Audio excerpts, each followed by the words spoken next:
It is a fast-moving situation still, even as it approaches 3 o'clock in the morning in Israel. As of about 5 minutes ago, the IDF has reported that it is hitting Hezbollah targets in Lebanon. Also, in the last couple of hours, the Iranian foreign minister has warned of potential preemptive action by Iran and its allies in the coming hours. This is as the Rafah border closure remains. And so refugees are still trying to get out through Egypt. Joining me now is a former White House Chief of Staff and now consultant at Bondi Partners, Mick Mulvaney. Good to see you. First of all, let's talk about what the US is doing. We see Antony Blinken in the region for the second time. We also have reports of 2,000 US troops at the ready. 2,000 non-combative troops. So this would be medical folks, transportation folks, advisors, that kind of stuff. So it's important to know these will not be armed combatants. But you're right. It's been a very hectic couple of days here for the last, I guess, 10 days now since the invasion began. The administration is responding with some of the strongest language I've seen in my adult lifetime, Laura. This is an issue that sometimes can divide the Democrat Party. Some of them are pro-Palestinian. For example, President Joe Biden has been extraordinarily forthright in his language, up to and including leaks coming out of the White House that he's actually changed the language that his staff has written for him because he thought it was too weak. So this is an administration that's certainly talking tougher in the first week. That being said, actions always speak louder than words, although words are important, especially in international affairs. So the message that we will be sending at least 2,000 non-combatant troops is the first action that it looks like we're taking directly in response to the attack by Hamas. Yeah, wow, that is some great insight there, Mick Mulvaney, that the White House has sought to tone down Joe Biden's words. I think the most important things he said in recent days in that 60 Minutes interview was, one, that Hamas needed to be destroyed, but two, that it would be a mistake for Israel to occupy Gaza. And also a mistake for Iran to get involved in a wider conflict. That's really what everyone is focused on here. Look, this is a very serious situation. Everybody knows that. But right now it's an issue between Israel and Hamas. If Iran were to get involved, if Hezbollah was supposed to get involved, this could quickly spiral into something much larger. Keep in mind the connections between Iran and Russia. And then keep in mind the connection between Russia and Ukraine and Europe. So this is the type of situation that could escalate very, very quickly. And I think the president did a decent job on television last night of encouraging folks overseas to simply take a deep breath and not grow this thing too quickly because it could get out of hand. Yeah, he's very clearly an Israel ally, though, and he has wanted to make that patently clear. Ironically, it's Vladimir Putin who has called for peace, but that's where we are in 2023. In terms of escalation, Mick Mulvaney, what do you see happening here? Because it is escalating. Israel has made it very clear that it is not going to back down here. This isn't about containing Hamas. This is about destroying them. We've just, as I reported, the Iranian foreign minister in the last couple of hours has warned of preemptive strikes from Iran on, I didn't say which targets, but I imagine designed to damage Israel. If Iran gets involved, it's hard to see how America doesn't, right? I think that's fair. I mean, there's always going to be folks in Washington, D.C. who want to take military options against Iran. Donald Trump fought against those forces for 4 years, against those elements in Washington, D.C.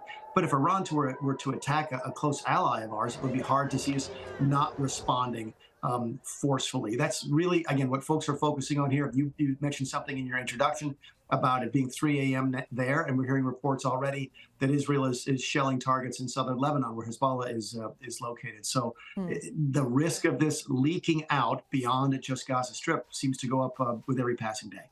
Yeah, the ground invasion is the other question here that Israel has threatened. That is an active threat. They haven't done it quite yet. And I think one of the big reasons is that there are 199 Israeli hostages being held by Hamas. So in a twist, a sick twist really, that is stopping the war from escalating further.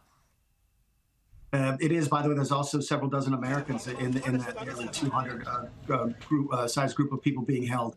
Look, the ground invasion of Gaza, which everyone expects, is going to be a very difficult time for everybody.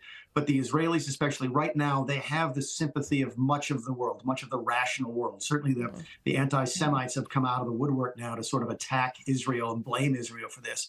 But many countries of the world are rallying to Israel's defense. If this land invasion of Gaza turns into something that's more of a bloodbath than it is a response, the Israelis are going to have some difficult times on the larger world stage, and I know that's weighing on their minds as well. So again, nothing good is going to come from this.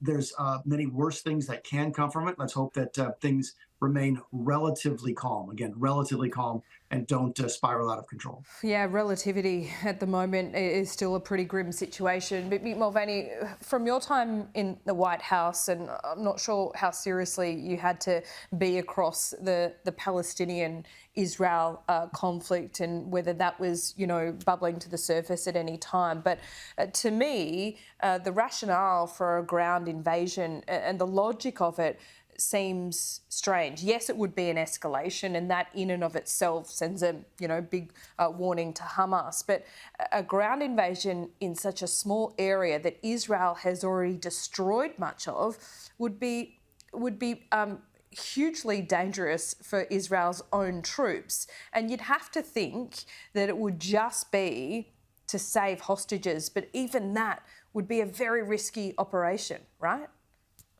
Yes and no. I think there's another element there in that Israel does see this as an existential threat. When you have people who will launch surprise attacks and kill the elderly and women and children and behead infants and so forth, that's a different sort of world than being invaded by an ordinary nation state. So if they see it as an existential threat, which I think they do, they're looking at this as a way to secure their safety for the future. This is not retribution. This is not, okay, you punched us, we're going to punch you. This is, oh my goodness, we have people living across the border from us who will cut the heads off of children. We will not allow that. That is an existential threat, and they will react accordingly. So I fully expect them to raise most of Gaza, or at least the northern half of it, in order to prevent this from happening in the future. And the question is, how much further do they go? And interestingly, the Egyptians have closed the border, and that's getting a lot of attention in this country, Laura, as to why the Egyptians are not allowing the civilian population out of Gaza. It speaks volumes to the support the Palestinians have within the Arab world, or even the Muslim world. The Egyptians are obviously not Arabs, but why they have not allowed those refugees into Egypt is a question that should be asked as well. Yeah, the other bordering or nearby Arab states as well have not offered to take refugees, to my knowledge, at the moment either. Mick Mulvaney, so good to talk to you. Thanks so much. Thanks, Laura.